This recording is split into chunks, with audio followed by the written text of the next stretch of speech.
Hi there, hope you are doing fine.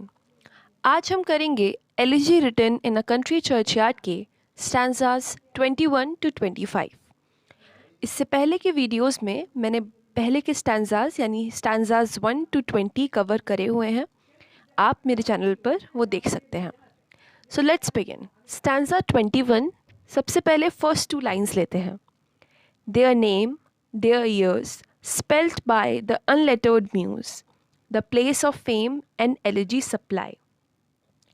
Poet यहाँ पे कह रहे हैं कि their name, their years यानी वो जो गरीब लोग थे उनके नाम और उनके ईयर्स यानी जो लाइफ उन्होंने स्पेंड की, जो लाइफ यहाँ पर बिताई। इसने लिखा है उनके बारे में किसी अनएजुकेटेड, अनलेटर्ड मतलब जिसे लेटर का अक्षर ज्ञान ना हो, किसी अनएजुकेटेड इंसान ने ही उनके बारे में लिखा है। म्यूज़ मतलब जो एक पोइट्री करने की जो प्रेरणा होती है, लेकिन वो प्रेरणा किसी अनपढ़ इंसान की है। जो शब्द उनके बारे में लिखे गए हैं वो किसी अनपढ़ इंसान के हैं, और उन्हीं शब्दों से जो उनका नाम और उनकी लाइफ है उसके बारे में हम जानते हैं। उसका जो प्लेस ऑफ फेम और एलिजी जो उनके लिए शोक बनाया गया है, और जो उनकी थोड़ा बहुत फेम है उनके बारे में जो हम जानते हैं, वो केवल उस इंसान, उस अनएजुकेटेड इंसान के लिखने भर से जानते हैं। Next two lines.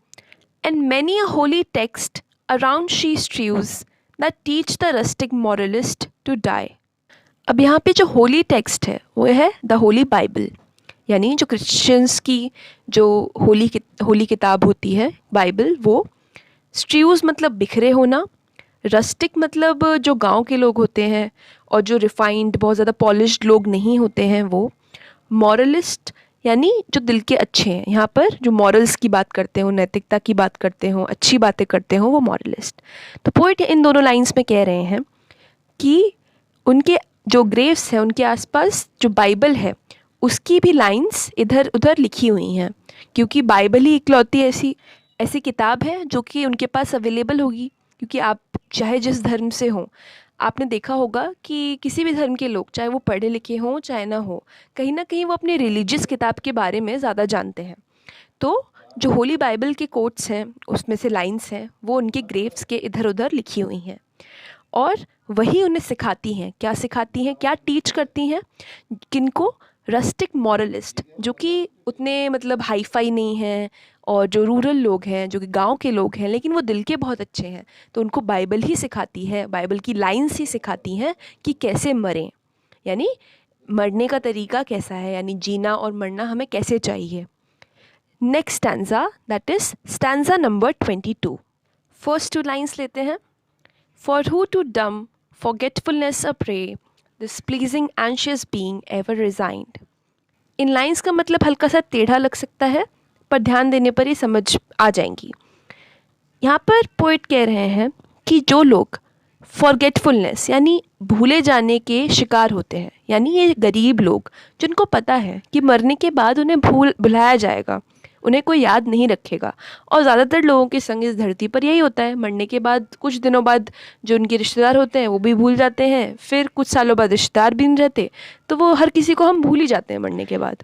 तो पोइट कह रहे हैं कि जो ये लोग जानते थे कि उन्हें भुला दिया जाएगा मरने के बाद, क्या कभी उन्होंने अपनी एंशियस, परेशानी भरी जो लाइफ थी और उनकी जो प्लेजेंट भी थी कभी कभार, जो उसमें कभी रिज़ाइन किया, कभी उसे छोड़ने की सोची? फिर next two lines. Left the warm precincts of the cheerful day, nor cast one longing lingering look behind. और या फिर उन्होंने जब दिन अच्छा होता था, उनका खूब खुशी भरा होता था, प्रिसिंक्ट्स मतलब जगह, तो ऐसी जगह, ऐसे दिन पर क्या वो एक बहुत चाहत भरी और बहुत मतलब रह जाने वाली जो नज़र होती है ना, वो डालता था? इस स्टैंजा का मतलब ये है कि स्पेक्यूलेट कर रहे हैं, सोच रहे हैं कि जब उसका दिन अच्छे नहीं होते होंगे तो क्या वो सोचता होगा कि इसे छोड़ दूं, लेकिन डेथ के बाद उसे भूले ही जाना है। तो जब उसके दिन अच्छे होते थे तो उसे लगता होगा कि नहीं नहीं, मैं और रुकता हूँ, काश ये और भी बना रहे। Let's read stanza number 23। On some fond breast the parting soul relies, some pious drops the closing eye requires. Even from the tomb the voice of nature cries, even in our ashes live their wonted fires. Line by line इसको समझते हैं. On some fond breast the parting soul relies.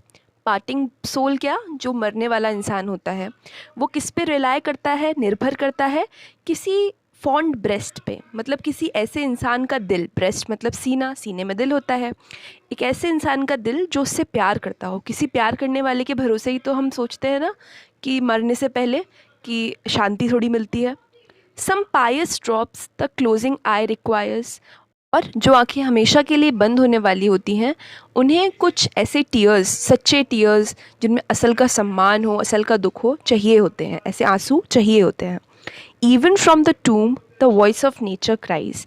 टूम में से, किसी की कब्र में से भी जो नेचर है, प्रकृति की आवाज़ है, वो क्राई करती है, चिल्लाती है या फिर पुकारती है, बोलती है. Even in our ashes live their wonted fires. और हम भी जब मर जाते हैं, हमारे एशेज़ यानी हम जब मर जाते हैं, उसमें भी कहीं ना कहीं जो पुअर लोग हैं, जो मरे हुए लोग हैं, उनके जो हैबिचुअल, वॉन्टेड मतलब हैबिचुअल, फायर्स मतलब पैशन, जो उनके पैशन थे वो भी हम में कहीं ना कहीं रह ही जाते हैं हमारे मरने के बाद भी. पे जो ह्यूमन नेचर है उसकी जो लीनिएज होती है ना, कि हम एक दूसरे से कनेक्टेड हैं जनरेशन वाइज भी, कि हम चाहे किसी को पर्सनली ना जानते हों लेकिन हमारी आदतें, हमारा जो इमोशंस होते हैं हमारे, वो काफ़ी कुछ सेम होते हैं एक दूसरे से. Let's read stanza number 24. For thee who mindful of the unhonoured dead, दोस्त in these lines their artless tale relate. If chance by lonely contemplation led, some kindred spirit shall inquire thy fate. In lines में poet खुद से कुछ बात कर रहे हैं. वो शुरू करते हैं फर्स्ट लाइन में फॉर दी. दी मतलब यू. वो खुद से कह रहे हैं कि तुम. हम कहते हैं ना, हम अपने आप से बातें करते हैं तो हम तुम करके बात करते हैं अपने आप से, वैसे ही पोइट कह रहे हैं कि तुम, जो कि अनऑनर्ड डेड, जो लोग मर गए बिना किसी रिकॉग्निशन के, उनके लिए तुम जो सोच रहे हो. और इन लाइंस में, इन पोएम्स में, सेकंड लाइन में आप देखिए, these lines their artless tale relate. और इस पोएम में यहाँ पर आर्टलेस का मतलब है जो कि प्रिटेंशियस ना हो, जिसमें कोई झूठी बातें ना हो, उनकी जो कहानी बता रहे हो. रिलेट मतलब बताना. इफ़ चांस, शायद मौका पड़ जाए ऐसा, बाई चांस ऐसा हो जाए. बाय लोनली कंटेम्पलेशन लेड, और किसी और को लोनली कंटेम्पलेशन, लोनली थॉट्स आएँ और वो क्या करे, जो कि किंड्रेड स्पिरिट हो, जो कि तुम्हारे जैसा कोई इंसान हो, जो कि लोनली थॉट्स हो जिसके दिमाग में, वो तुम्हारे बारे में, यानी पोइट खुद से कह रहे हैं कि तुम्हारे बारे में खुद पूछने लग जाए.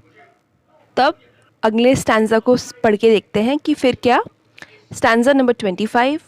हैप्ली सम होरी हेडेड स्वेन में से, oft have we seen him at the peep of dawn, brushing with hasty steps the dews away, to meet the sun upon the upland lawn. By line इसको समझते हैं कि हैप्ली, हैप्ली मतलब फॉर्चुनेटली, लकीली, कोई होरी हेडेड, होरी मतलब ग्रे या वाइट हेयर हो जाते हैं ना लोगों के, यानी वो बूढ़े हो जाते हैं. तो स्वेन मतलब जो कि उस गांव का इंसान, यानी कोई बूढ़ा गांव वाला लकीली कह सकता है. क्या कह सकता है? सेकंड लाइन कि अक्सर, ऑफ्ट, हमने इसको देखा है. हिम कौन है यहाँ पे? पोइट. उसके बारे में कोई गांव वाला क्या कह सकता है कि अक्सर हमने इसको देखा है जब सुबह होने वाली होती है. पीप ऑफ द डॉन, डॉन मतलब सुबह जब सूरज उगता है, और जब यानी सूरज चमकने को होता ही है तब. Brushing with hasty steps the dews away, और जल्दी जल्दी, हेस्टी स्टेप मतलब जल्दी जल्दी चलते हुए जाना.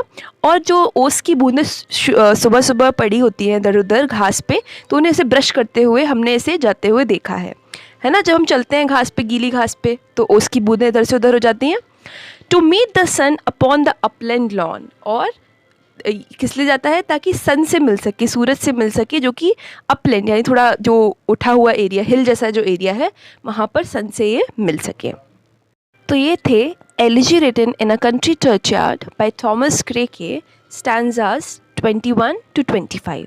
इसके आगे के स्टैंजाज जो कि हैं 26 to 29, और फिर एपिटेफ भी मैं इस चैनल पर कवर करूँगी, तो you can watch that. And अगर आपका एग्ज़ाम है तो ऑल द वेरी बेस्ट. ये पोएम लंबी है बस, लेकिन ख़त्म होने ही वाली है. अगर आपके लिए वीडियो हेल्पफुल प्रूव हुई हो तो kindly like, share and subscribe. आपके कोई क्वेरीज क्वेश्चंस हैं तो वो आप कमेंट करके बता सकते हैं. I will try to respond to them. Thank you. Have a nice day. Goodbye. Take care.